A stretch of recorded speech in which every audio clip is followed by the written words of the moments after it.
So you can make it as narrow or as wide as you can.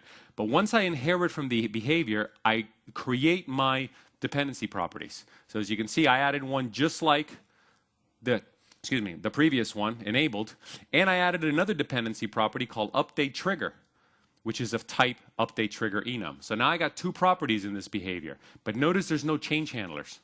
It's a little simpler. All I have to do is give it the properties that the behavior is going to need to work with. And give it the property exposures, of course.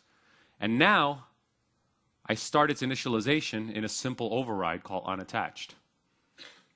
And there's an undetached too, so you always want to do your housekeeping. Some people refuse to do housekeeping. They just let things die. That's how you run into garbage collection problems. So always remember to do this. But the unattached is the one I want to focus on here. So as you can see, the underlying object that I am attaching this behavior to is automatically given to us in this property of the base class called associated object. All I have to do is cast it. In fact, do I have to cast it? Nope, I don't have to cast it.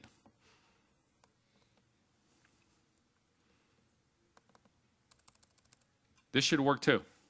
Yep. It's strongly typed because we gave it the type in the generic. So whatever that type is, as you can see, the IntelliSense tells me it's a text box. So I can grab that text box and now do whatever I want with it.